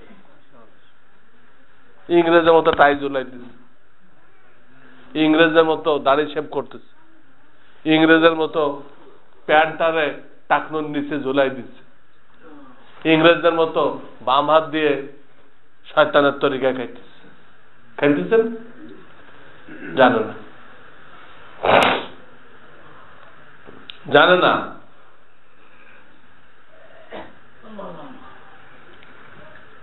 তো বলতেছিলাম আমরা সর্বোত্তম উম্মত, একথা আমাদের ছেলেদেরকেও শিক্ষা দিতে হবে। তাহলে তারা ইংরেজদের গোলামি করবে না, ইংরেজদের অন্ধ অনুকরণ করবে না, বরং তারা ওই ইংরেজি শিখেও ইংরেজদেরকে দাওয়াত দেবে, আসো তোমরা যদি নাজাত পাইতে চাও, পরকালে নাজাত পাইতে চাও, তো তোমরা ইসলাম গ্রহণ করো। তোমাদের ধর্ম বাতিল হয়ে গেছে, তোমাদের ধর্ম রিজেক্টেড হয়ে গেছে, এটা আর চলবে না, এই কথা বলতো। এখন এই কথা বলতে পারতেছে না। সে যে সর্বোত্তম, তার কোন বইতে এই কথা নেই। এই জন্য বলি যে বন্ধের সময় তবলিগে নিয়ে যান, বন্ধের সময় আপনার স্কুল কলেজে পড়ুয়া ছেলেটারে সাথে করে তবলিগে নিয়ে যান, মোবাইল মাদ্রাসা, তাহলে তার এই খবর হবে তা আমি সর্বোত্তম, ওই ইহুদ খ্রিস্টানরা সর্বোত্তম না। আমি যে তাদের জুতা চাটার মধ্যে কামিয়াবি দেখতেছি, আমি ভুলের মধ্যে আছি। আমি যে ইহুদি খ্রিস্টানদের জুতা চাটার মধ্যে কামিয়াবি দেখতেছি, আমি ভুলের মধ্যে আছি। তাদের জুতার মধ্যে কোনো কামিয়াবি নেই। তারা কামিয়াব হইতে হলে আমার কাছ থেকে ইসলাম শিখতে হবে, এই ধারণা পাইতে হবে। এবং বিভিন্ন বইপত্রে অনেক কুফরি কথা আছে। এখন তো পুরা শিক্ষার ডিপার্টমেন্টটা ইহুদ খ্রিস্টানরা নাস্তিকদের হাতে তুলে দিচ্ছে। পুরা শিক্ষার ডিপার্টমেন্টটা ইহুদ খ্রিস্টানরা কার হাতে তুলে দিচ্ছে? এগুলো সরকারের কোনো কর্তৃত্ব নেই, এখানে কোনো এখতিয়ার নেই, সব তারা ঠিক করে দেয়। দেশ আমাদের ঠিক করে ইহুদ খ্রিস্টান হিন্দু এরা ঠিক করে। তো কে কোন মন্ত্রী হবে? সম্পূর্ণ নাস্তিকদের হাতে দিচ্ছে। কিন্তু এখনকার বইতে আরো বেশি কুফরি কথা পাওয়া যাবে। বই আগে হাতে আসুক, দেখ তো এই সাথে করে তবলিগে নিয়ে গেলে অন্তত এই কুফরি কথাগুলো সে বিশ্বাস করবে না। আপনার ছেলে স্কুলে পড়েও কি হবে না, ঈমান নষ্ট হবে না। সে বুঝবে আমি খয়রে উম্মত, আমাকে কেন, আমাকে পাঠানো হয়েছে, আমি আসি নাই, আমি দুনিয়াতে আসি নাই, নবী রসুল যেরকম পাঠানো হয় আমাকে পাঠানো হয়েছে। কি জন্য? দুনিয়াবাসীর কল্যাণের জন্য, দুনিয়াবাসীর কল্যাণের জন্য। কি কল্যাণ? প্রত্যেকের বাড়ি বাড়ি টয়লেট বানাই দিবে আর টিউবওয়েল গাড়ি দিবে, এটাও কল্যাণ বটে, কিন্তু অতি ক্ষুদ্র কল্যাণ। এটা আসল কল্যাণ কোনটা? একটা মানুষকে দোজখ থেকে মুক্তির ব্যবস্থা করে দেওয়া, একটা লোকের চিরস্থায়ী জাহান্নাম থেকে বাঁচার রাস্তা দেখাই দেওয়া, এইটা হলো আসল কল্যাণ। এতে বড় কল্যাণ আর নেই। আসল কল্যাণ এটা, ওইটা কথা বলা হইতেছে উখরিজাত লিন্নাস, তোমাকে সারা বিশ্ববাসীর কল্যাণের জন্য পাঠানো হয়েছে। পাঠানো হয়েছে, তুমি আসো নাই, তোমাকে পাঠানো হয়েছে। বিশ্ববাসীর কি কল্যাণ? তা'মুরুনা বিল মারুফ, নেক কাজের আদেশ করবা, মানে জান্নাতের রাস্তা দেখাইবা।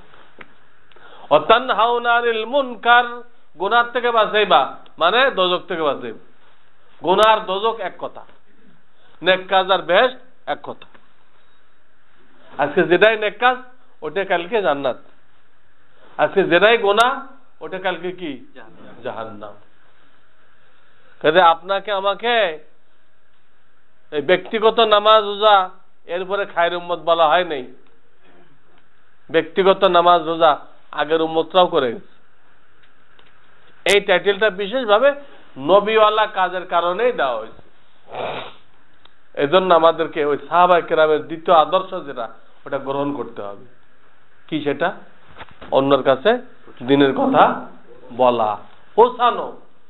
এজন্য আল্লাহর হাবিব বিদায় হজের মধ্যে যতবার খুতবা দিচ্ছেন অবশ্যই কথাটা বলছেন কি? ফালিউবাল্লিগিশ শাহিদুল গায়ব, তোমরা যারা আমার কথাগুলো শুনলা, তোমরা অনুপস্থিত লোকদের কাছে আমার কথাগুলো পৌঁছাই দিবে। উপস্থিতরা অনুপস্থিত লোকদের কাছে আমার কথাগুলো পৌঁছাই দিবে। এই কারণে সাহাবায়ে কেরাম হজের থেকে যখন দেশে ফিরল, দেশে ফেরার কিছুদিন পরেই তো নবী আলাইহিস সালাম দুনিয়ার থেকে চলে গেলেন। তখন ওনারা প্রস্তুতি নিয়ে দুনিয়াতে ছড়াই পড়লেন রাসূলের কথাটাকে বাস্তবায়ন করার জন্য, যে অনুপস্থিত লোকদের কাছে আমার কথাগুলো পৌঁছাই দিবা। এই কথাটার কারণে তারা দুনিয়াতে ছড়াই পড়ল। এক গ্রুপ চলে গেল চীন পর্যন্ত, আর এক গ্রুপ চলে গেল আটলান্টিক মহাসাগরের তীর Morocco, Algeria, Nigeria, Tunisia, Morocco, এই পর্যন্ত চলে গেল। আর এক গ্রুপ চলে গেল রাশিয়া, কুসাম ইবনে আব্বাস, ওনারা চলে গেল কোথায়? রাশিয়া পর্যন্ত চলে গেল। এইসব জায়গায় তাদের কবর। অনেকে দেশে ফিরছে। মক্কা মদিনায় মাত্র 10,000 সাহাবীর কবর পাওয়া যায়, 10,000, অথচ কম বেশি 1,30,000 সাহাবী, 1,30,000 সাহাবী। তো 10 লক্ষের কবর মক্কা মদিনায় পাওয়া যায়, আর 1,20,000 কই? তাদের সকলের কবর পৃথিবীর আনাচে কানাচে ছড়াই ছিটাই আছে। তাদের কুরবানির কারণে আমরা এত দূরে বসে 1,500 বছরের মাথায়ও আমরা মুসলমান, আমাদের কাছে ঈমান আছে ওই সাহাবায়ে কেরামের কুরবানির কারণে।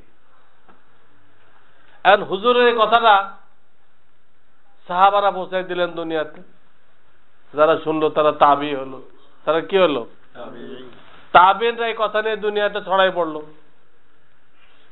তারা যাদের কাছে পৌঁছাইলো, ইসলাম গ্রহণ করলো, তারা কি হলো? তাবে তাবিন। এইভাবে ইসলামটা পৌঁছতে এখন আমরা যারা এই জামানা আছি আমাদের পর্যন্ত পৌঁছছে। কিন্তু আমরা এখন উপস্থিত।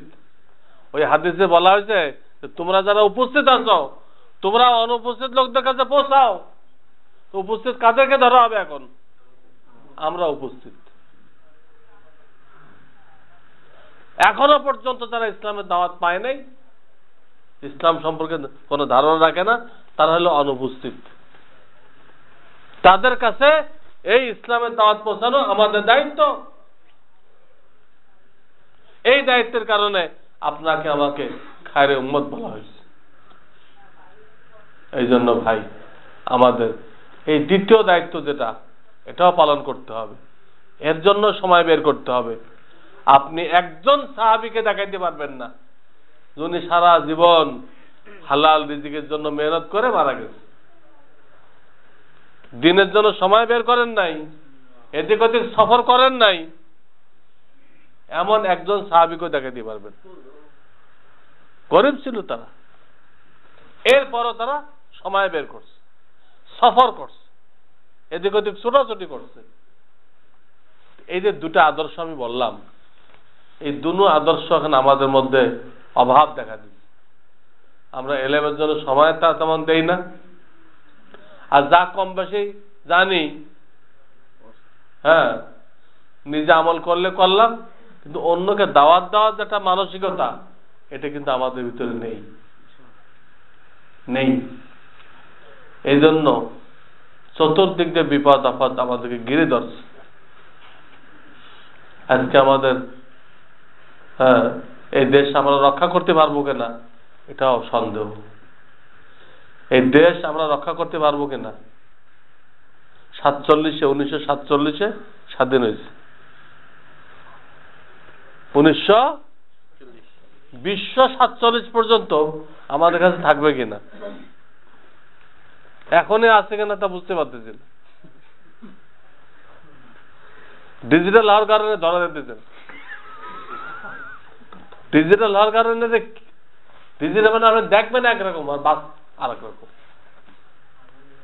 ধোকার মধ্যে পড়ে দেবে। বোঝা যাচ্ছে না? মনে হচ্ছে এখন আছে, মনে হয় হয়তো বা নেই। তো 2047 পর্যন্ত এই দেশ থাকবে কিনা বোঝা যাচ্ছে না। আপনি আশ্চর্য হইবেন, একজন হিন্দু ডক্টর অমিত্য সেন, সেখান থেকে কিছুদিন আগে সে সারা দুনিয়ার মুসলমানদেরকে হিন্দু হওয়ার জন্য দাওয়াত দিচ্ছে, এবং সে দলিল দিচ্ছে যে দেখো আমাদের ধর্ম পুরাতন, তোমাদেরটাও পুরাতন, কিন্তু আমাদের ধর্মটাকে বাদশাহ আকবর, আমাদের হিন্দু ধর্মকে বাদশাহ আকবর দ্বীন-ই ইলাহি নাম দিয়ে কিছুটা মডিফাই করে দিয়ে গেছে, মডার্নাইজ করে দিয়ে গেছে, কিন্তু তোমাদেরটা তো কোনো আকবরে এটা আধুনিক করে দিয়ে দেয়নি। তোমাদেরটা বাসি পচা, এটা আর এখন চলবে না, তোমরা সবাই কি করো, হিন্দু হয়ে যাও। আপনারা দেখেন না পত্র পত্রিকা, তো প্রত্যেকটা পত্রিকার পয়লা পৃষ্ঠা আছে। সেটা হিন্দুর এত বড় সাহস যে সারা দুনিয়ার মুসলমানদেরকে সে হিন্দু হওয়ার জন্য দাওয়াত দিচ্ছে, আর দলিল দিছে যে তাদের ধর্মকে মডার্ন করে দিয়ে গেছে কে, বাদশাহ আকবর, দ্বীন-ই ইলাহি নাম দিয়ে সে সমানে মুসলমানদেরকে হিন্দু বানাই গেছে। দ্বীন-ই ইলাহি মানে হিন্দুকে মুসলমান বানানো না, মুসলমানকে হিন্দু বানানো। সেই বাদশাহ আকবরের দাওয়াত এই ডাক্তার অমিত্য সেন দিচ্ছে। অমিত্য সেন দরকার কি? আমাদের দেশে যারা পাওয়ারে আছে তারা কি করতেছে? তারা তো সে বাদশাহ আকবরের দ্বীন-ই ইলাহি জারি করতেছে, বাঙালি সংস্কৃতিতে নাম দিয়ে মুসলমানদেরকে হিন্দু বানাইতেছে। যে কারণে এরা বলতে পারছে যে এবার পূজায় এত বেশি লোক গেছে, এটা আমাদের সরকারের কামিয়াবি। এই কথাটা বলার অর্থই তো তারা বাদশাহ আকবরের দ্বীন-ই ইলাহি কায়েম করতে পারছে। আর এই কথা বলার কি অর্থ? যে এবার পূজাতে এত লোক হয়েছে, কোনোদিন এত লোক হয়নি। বাদশাহ আকবরের দ্বীন-ই ইলাহি না বলেন না, ভয় পাইতেছেন? মানলে আমার না মানবে, আপনারা কেন মানবে? আমাদের জান আমরা অক্ষ করে দিয়ে দিচ্ছি আল্লাহর দিনের জন্য, কোনো চিন্তা নেই। আর এক মন্ত্রী তো বয়ানই দিয়ে দিচ্ছে আমাদের নবীজি এত উদার ছিলেন, প্রত্যেকটা পূজার সময় তিনি অর্ধেক মসজিদ পূজা করার জন্য খালি করে দিতেন। কত গাঁজাখোর এরা হয়েছে মন্ত্রী, যে আল্লাহ সারা জীবন সেরেক বেদাত মিটাইতে আসছে, পূজাটা আল্লাহর সাথে সেরেক না? পূজাটা সেরেক কিনা? তো তিনি মসজিদে সেরেক করতে দিবেন? এর জন্য অর্ধেক মসজিদ ছেড়ে দিত। এবং সে আরো এক ধাপ আগে বাড়িয়ে কথা বলছে যে সরকার এই লক্ষ্যে কাজ করে যাচ্ছে, সরকার এই লক্ষ্যে কাজ করে যাচ্ছে, যাতে প্রত্যেকটা মসজিদে পূজার সময় অর্ধেক খালি করে দেওয়া হয়। এটা বাস্তবায়ন করার জন্য সরকার কাজ করে যাচ্ছে। এখনো কি আমাদের ঘুমানোর সময় আছে? তো ময়দানে মেহনত করতে হবে, করতে হবে না? আমরা সুন্নতের ধারক বাহক। আজকে আমাদের ঘরের ভিতরে সুন্নতকে জবাই করা হইতেছে, সুন্নতকে দাফন করা হইতেছে, সুন্নতকে কবর দেওয়া হইতেছে মুসলমানের ঘরের মধ্যে। যে মুসলমানকে আল্লাহ দায়িত্ব দিয়েছিল যে তোমরা সুন্নতকে দুনিয়াবাসীর কাছে পৌঁছাও, এর থেকে ভালো কোনো তরিকা নেই। আজকে তাদের ঘরের ভিতরে সুন্নতকে জবাই করা হইতেছে, কবর দেওয়া হইতেছে। বাস্তব কিনা? এই অবস্থায় ভাই আমরা যদি ওনাদের তরিকার উপর না উঠি, সাহাবায়ে কেরামের নমুনার উপরে না উঠি, আমাদের অস্তিত্ব শেষ হয়ে যাবে। 2047 পর্যন্ত আমাদের স্বাধীনতা থাকবে কিনা তা আমার তো সন্দেহ হইতেছে। কিন্তু ভয় পাওয়ার কিছু নেই। মুসলমান যদি আল্লাহর উপর ভরসা করে নেমে দেয়, তো সাথে সাথে খোদায়ের শক্তি তাদের সাথে চলে আসবে, সাথে সাথে। ডাইরেক্ট সাহায্য করা আল্লাহ কোনো তরিকা নেই, ডাইরেক্ট সাহায্য করা আল্লাহ কোনো তরিকা নেই। আগে মুসলমানকে দাঁড়াইতে হবে, হকের দাওয়াত নিয়ে দাঁড়াইতে হবে। সে যত দুর্বল হোক, ওই দুর্বলকে আল্লাহ কামিয়াব করবেন। কাম মিন ফিয়াতিন কালিলাতিন গালাবাত ফিয়াতান কাসীরাতান বিইذনিল্লাহ। আল্লাহ কোরআনে কত ক্ষুদ্র ক্ষুদ্র জামাত আমি তাদেরকে বিশাল জামাতের উপরে জয়যুক্ত করে দিচ্ছি। গজওয়ায়ে মুতার মধ্যে আপনারা শুধু বদর জানেন, 313 জন 1000 কাফের উপরে কি হইল? জয়লাভ করলো। 313 জন 1000 উপরে। কিন্তু গজওয়ায়ে মুতা খ্রিস্টানদের সাথে যুদ্ধ হয়েছে, মুসলমান 3000, খ্রিস্টান বাহিনী 2 লক্ষ। মুসলমান 3000, খ্রিস্টান বাহিনী 2 লক্ষ। হুজুরে বলে দিচ্ছেন যে অমুক শহীদ হয়ে গেলে, জায়েদ শহীদ হয়ে গেলে জাফর ঝান্ডা ধরবে, হ্যাঁ, জাফর শহীদ হয়ে গেলে আব্দুল্লাহ ইবনে রওয়াহা ঝান্ডা ধরবে। সব বলে দিচ্ছেন। এটা বলার অর্থ কি? এই লোকগুলো অবশ্যই শহীদ হবে। এটা করলে আমরা মনে হয় যাইতামই না। আমার তো অনেক গেলে শহীদ হওয়া নিশ্চিত। তারা কোনো পিছপা হয়নি। সেই যুদ্ধে মুসলমান 3000, কাফের 2 লক্ষ। সির্ফ 2 দিন যুদ্ধ হয়েছে, আল্লাহ তাআলা মুসলমানদেরকে জয়যুক্ত করে দিয়েছেন। কাম মিন ফিয়াতিন কালিলাতিন গালাবাত ফিয়াতান কাসীরাতান বিইذনিল্লাহ। আর আয়াতে আল্লাহ বলছেন বাল নাকযিফু বিল হাক্কি আলাল বাতিল ফায়াদমাগুহু ফাইযা হুয়া যাহিক। আল্লাহ বলতেছে তোর হকের দাওয়াত নিয়ে দাঁড়াও, আমি এই হকের দাওয়াতকে বাতিলের মাথায় মেরে দিব। আগে তোমাকে দাঁড়াইতে হবে, হকের আওয়াজ নিয়ে দাঁড়াও। আমি এই হককে কোথায় মারবো? নাকযিফু মানে মারা, ছুড়ে মারা। হককে ছুড়ে মারবো বাতিলের মাথার উপরে। ফায়াদমাগুহু, ইয়াদমাগুর অর্থ বুঝতেছেন? তো দিমাগ থেকে এটা। ইয়াদমাগুটা ক্রিয়া, এই ক্রিয়াটা কোত্থেকে নেওয়া হয়েছে? কি শব্দতে নেওয়া হয়েছে? দিমাগ। দিমাগ থেকে ইয়াদমাগু। আমি হককে বাতিলের মাথায় ছুড়ে মারবো, মেরে তার দিমাগকে একদম ছড়াই দিব, ছটকাই দিব। এই এলাকার ভাষা কইলে বুঝবেন, ছটকাই দিব। ফাইদা হুয়া যাহিক, তো তোমরা দেখবা বাতিল একদম মিটে গেছে, অস্তিত্বই নেই, অস্তিত্বই নেই। আল্লাহ কোরআনে বলে রাখছে, কিন্তু শর্ত হলো আপনাকে আমাকে জান মাল নিয়ে দাঁড়াইতে হবে। আমরা থাকতে আল্লাহ তাআলা তয়রান আবাবিল পাঠাবেন না। এতগুলো মুসলমান জিন্দা থাকতে ইসলাম রক্ষা করার জন্য আল্লাহ তাআলা তয়রান আবাবিল পাঠাবেন না। আমরা তো সব মরে যেতাম, তাহলে পাঠাইত। আমরা তো জিন্দা আছি, এই সময় তয়রান আবাবিল পাঠাইলে তাহলে আমাদের ইমানের পরীক্ষা হবে কিভাবে? আমাদের দাঁড়াইতে হবে। হ্যাঁ বলেন, আমরা কি আল্লাহর দ্বীনের জন্য জান মালের কুরবানি পেশ করতে রাজি আছি? আল্লাহ তাআলা আমাদের সকলকে দ্বীনের খেদমতের জন্য কবুল করে নিন। আমাদের জান, আমাদের মাল, আমাদের ইজ্জত, আমাদের আওলাদ আল্লাহ দ্বীনের জন্য কবুল করে নিন। ওয়া আখিরু দাওয়ানা আনিল হামদুলিল্লাহি রাব্বিল আলামিন। আপনাদের কোনো প্রশ্ন থাকলে বলতে পারেন, দ্বীনি মাসলা মাসাইল। আচ্ছা, কোনো প্রশ্ন? তাহলে করেন, না আমি দোয়া করে দিচ্ছি। দোয়া করে দিব। শুক্রবারে যে দুরূদ শরীফ পড়তে হয় এটা পড়েন। শুক্রবারে আসরের পরে একটা দুরূদ আছে না, ওই দুরূদটা পড়লে 80 বছর একটানা ইবাদতের সওয়াব হয় এবং 80 বছরের গুনাহ খাতা মাফ হয়ে যায়। আমার সাথে পড়েন, আল্লাহুম্মা সাল্লি আলা মুহাম্মাদিন নাবিয়্যিল উম্মি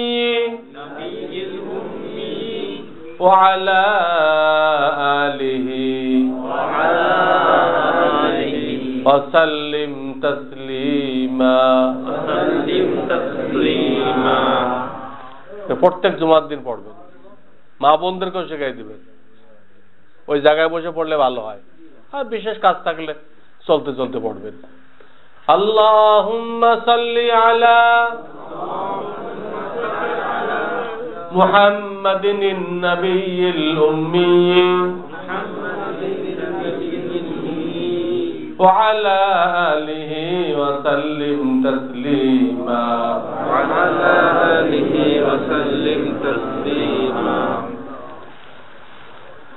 সুবহানাল্লাহি ওয়া বিহামদিহি সুবহানাল্লাহিল আযীম। আল্লাহুম্মা সাল্লি আলা মুহাম্মাদিন নাবিয়্যিল উম্মি ওয়া আলা আলিহি ওয়া সাল্লিম তাসলিমা। ربنا ظلمنا أنفسنا وإن لم تغفر لنا وترحمنا لنكونن من الخاسرين رب ارحمهما كما ربياني صغيرا ربنا اغفر لي ولوالدي وللمؤمنين يوم يقوم الحساب ইয়া রাব্বাল আলামিন। মেহেরবানি করে আমাদের সকলকে, ছোট বড় আমাদের যত গুনাহ খাতা আছে আল্লাহ সমস্ত গুনাহ খাতাকে মাফ করে দাও। হে আল্লাহ, আমাদের সমস্ত আত্মীয় স্বজন, মায়ে মুরব্বিয়ানে কেরাম, আল্লাহ তাদের সকলকে মাফ করে দাও। হে আল্লাহ, বিশেষ করে যারা কবরের বাসিন্দা হয়ে গেছে, আল্লাহ তোমার কাছে চলে গেছে, আল্লাহ তাদেরকে মাফ করে আল্লাহ তাদের কবরকে জান্নাতের বাগান বানায় দাও। আল্লাহ তাদের কবরকে নূরের দ্বারা পরিপূর্ণ করে দাও। আল্লাহ তুমি তাদের উপর রাজি খুশি হয়ে যাও। আমাদেরকে তাদের জন্য বেশি বেশি আল্লাহ সব রেসানি করার তৌফিক দান করো। আর যে সমস্ত মুরব্বিয়ানে কেরাম আমরা হায়াতে আছি, আল্লাহ আমাদেরকে ফিতনার জামানায় আমাদের ঈমানকে হেফাজত করার তৌফিক দান করো এবং আমাদেরকে হায়াতে তয়্যিবা নসিব করো। হে আল্লাহ, সাহাবা ওয়ালা জিন্দেগি আমাদেরকে নসিব করো। আমরা যেন ইলম শিখতে পারি, ইলম শিক্ষা করার জন্য মাদ্রাসা তৈরি করতে পারি, মাদ্রাসার খাদেম হইতে পারি, মাদ্রাসায় ছেলে পেলে দিতে পারি। আল্লাহ আমাদেরকে তৌফিক দান করো। ইয়া আল্লাহ আমাদের সকলকে রসুলের এই বাগানের খাদেম হওয়ার তৌফিক দান করো। ইয়া আল্লাহ এই মসজিদ মাদ্রাসাকে আমাদের জন্য সদকা জারিয়া করে দাও, আমাদের জন্য নাজাতের ওসিলা করে দাও। আল্লাহ এর ওসিলা আমাদেরকে বিনা হিসাবে, আল্লাহ আমরা হিসাব নিলে সব ফেল করবো, আমরা হিসাব দিতে পারবো না, আমরা পাপী তাপী মানুষ। আল্লাহ তোমার মাদ্রাসার সাথে আমরা জুড়ে আছি, উলামায়ে কেরামের সাথে জুড়ে আছি। আল্লাহ মৃত্যু পর্যন্ত জুড়ে থাকার তৌফিক দান করো, আর এর ওসিলায় বিনা হিসাবে আমাদেরকে দয়া করে পার করে দাও ইয়া রাব্বাল আলামিন। আমাদের সকলের নেক মকসুদ গুলো পুরা করে দাও, হালাল রিজিকে বরকত বাড়িয়ে দাও। আল্লাহ হারাম রিজিক থেকে, গুনাহ থেকে, আল্লাহ গুনাহ থেকে বেঁচে থাকার তৌফিক দান করো। আল্লাহ গুনাহওয়ালা জিন্দেগি, জানোয়ারের জিন্দেগি, জানোয়ারের জিন্দেগি থেকে আল্লাহ আমাদেরকে হেফাজত করো, পশুর জিন্দেগি থেকে আমাদেরকে হেফাজত করো। আল্লাহ আমাদেরকে সাহাবীওয়ালা জিন্দেগি আমাদেরকে নসিব করো ইয়া রাব্বাল আলামিন। আমাদের যার যে পেরেশানি আছে, বালা মুসিবত আছে, অভাব অনটন আছে, যে কোনো রকমের সমস্যা আছে, আল্লাহ তুমি অন্তর্যামী, সব ভাইয়ের সব রকম পেরেশানিকে দূর করে দাও। আল্লাহ তোমার হাবিব যত কল্যাণ চেয়েছেন আমাদেরকে নসিব করো, যত মুসিবত থেকে মুক্তি চেয়েছেন আল্লাহ আমাদেরকে মুক্তি দান করো। আল্লাহ এই ছোট্ট দেশ, আল্লাহ আউলিয়া কেরামের দেশ, আল্লাহ তুমি এটাকে হেদায়েতের দেশ বানায় দাও, কোরআন সুন্নাত দেশ বানায় দাও। আল্লাহ কাফেররা এখান থেকে মসজিদ মাদ্রাসাকে মিটাই দিতে চাচ্ছে, আল্লাহ তোমার দিন তুমি রক্ষা করার দায়িত্ব নিয়েছো, আল্লাহ এখানে মসজিদ মাদ্রাসাকে আরো বাড়ায় দাও। আল্লাহ মুসলমানদের অবস্থান আরো মজবুত করে দাও।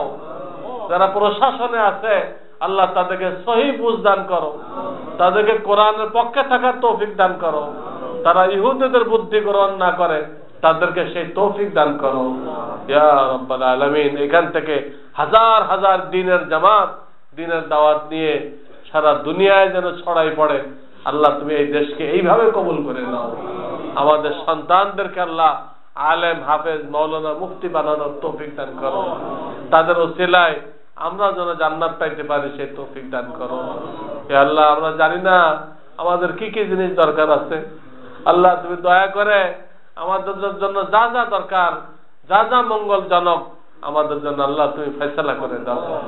আল্লাহ তোমার দরবারে আমাদের যার যখন যাওয়ার সময় হবে মাওলা আমাদেরকে ঈমানের সাথে, কালেমার সাথে যাওয়ার তৌফিক দান করিও।